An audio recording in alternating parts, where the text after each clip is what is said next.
Bapak Ibu Saudara yang dikasihi oleh Tuhan Yesus Kristus, hari ini kita sampai kepada bacaan tahunan dari Ayub pasal 16 sampai dengan pasal 18.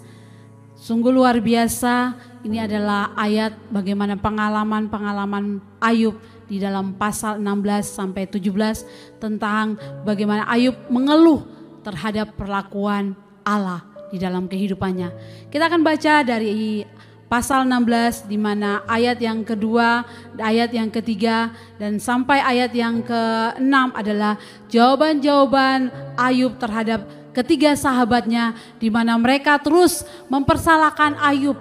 Mungkin Ayub berdosa, mungkin Ayub melakukan sesuatu yang sangat mendukakan Allah sehingga Ayub mengalami betapa sangat pahit kehidupannya, betapa sangat mengalami luar biasa sakit. Bukan hanya kehilangan anak-anaknya, tetapi seluruh harta bendanya. Dan bukan hanya itu, badannya sendiri penuh dengan borok, luka-luka dan sangat luar biasa.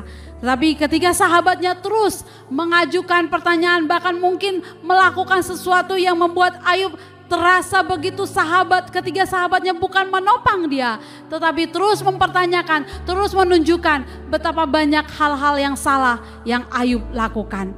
Dan kemudian di ayat yang ke-7 sampai ayat yang ke-22 itu terhadap Allah. Bagaimana Ayub menyampaikan karena dari jawaban-jawaban dari perkataan-perkataan sahabatnya. Dia merasakan bahwa hidupnya salah, hidupnya berdosa. Tapi kemudian di ayat yang ke-7 sampai ayat yang ke-22 dia menyampaikan keluhannya terhadap Allah. Karena dia merasa Allah tidak menjawab dia. Allah menjauh dari kehidupannya. Bahkan dikatakan Allah murkanya begitu menerkam hidupnya. Bahkan memusuhi hidupnya. Dan dia katakan juga dia rasa hidupnya begitu sangat jauh, begitu Allah tidak memperhatikan dia. Dan dia nyatakan bagaimana sakitnya, bagaimana bahkan di ayat yang ke-13 dikatakan ginjalku ditembusnya dengan tak kenal belas kasihan, empeduku ditumpahkannya ke tanah. Bahkan dikatakan juga ayat yang ke-14, ia merobek-robek aku, menyerang aku laksana seorang pejuang. Demikian banyak keluhan-keluhannya dia sampaikan kepada Allah. Allah seakan-akan Allah mendiamkannya, tidak memberikan jawaban-jawaban terhadap apa yang dia alami. Dia tidak menemukan apa sesungguhnya yang dia alami, apa yang harus dia lakukan. Bahkan di pasal 17 dikatakan di ayat 1 sampai ayat 16 dan kita baca dari ayat yang 1, semangatku patah, umurku telah habis dan bagiku tersedia kuburan. Ini menandakan dia habis harapan.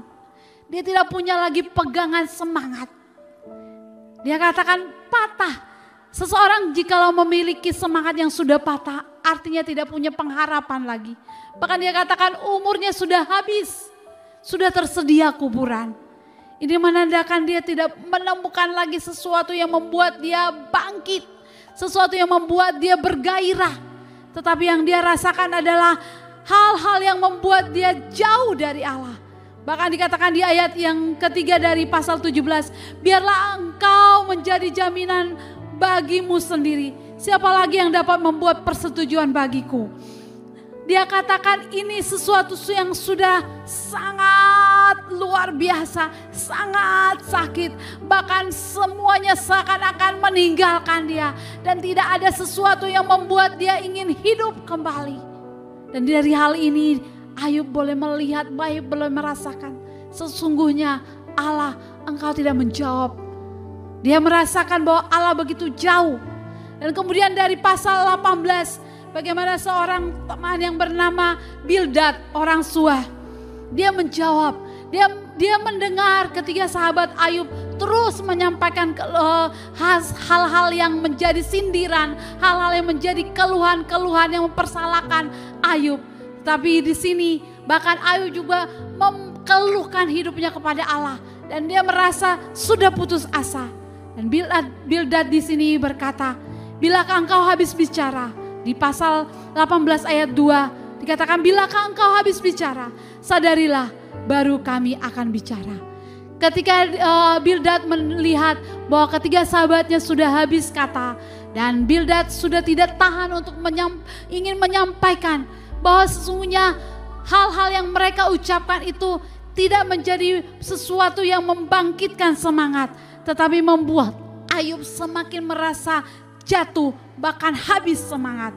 Dan Bildad memberikan pernyataan bahwa bukan berarti Allah jauh dari Ayub, bukan berarti Allah tidak mendengar Ayub, bukan berarti Allah membiarkan Ayub tergeletak tanpa merasakan sesuatu pertolongan dari Allah. Karena dikatakan bahwa sesungguhnya Allah itu tetap mendengar. Bahkan Allah sungguh-sungguh memperhatikan Ayub. Dan semua kata-kata yang menjadi keluhan-keluhannya tidak pernah menjadi sesuatu yang sia-sia. Tetapi Allah tetap akan menjawab dia. Bahkan di pasal 18 ayat 21 dikatakan, sungguh demikianlah tempat kediaman orang yang curang. Begitulah tempat tinggal orang yang tidak mengenal Allah. Artinya sesungguhnya jikalau sesuatu dikeluhkan terhadap Allah, disampaikan terhadap Allah, bukan berarti Ayub tidak mengalami pertolongan dari Allah. Tetapi itu menjadi suatu pelajaran di dalam kehidupan Ayub. Bildad mau menyatakan bahwa Allah tetap akan selalu memberikan perhatian, akan selalu menjawab setiap keluhan-keluhan setiap pribadi lepas pribadi, bahkan Ayub sendiri. Dan di sini boleh membukakan pengalaman kepada kita bahwa ketika kita mengalami sesuatu pengalaman, masalah, persoalan, Dia Allah yang akan selalu memberikan perhatian kepada kita. Dia Allah yang tidak pernah membiarkan kita tinggal sendiri. Tetapi Dia menunggu sampai kita menyatakan betapa kita butuh pertolongan dari Tuhan. Betapa kita butuh sesuatu semangat yang membuat kita kembali bergairah di dalam mengikut Tuhan. Inilah menjadi pelajaran bagi kita. Lewat apa yang dialami Ayub, kita boleh belajar. Kita boleh juga mengalami persoalan. Tetapi kita tetap boleh bersandar kepada Tuhan. Mengembalikannya menjadi pujian bagi Tuhan. Puji nama Tuhan. Inilah pasal 16 sampai 18 yang boleh menjadi pelajaran bagi kita. Pengalaman hidup Ayub membuat kita jangan pernah meninggalkan Tuhan. Terima kasih, Tuhan Yesus memberkati. Amin.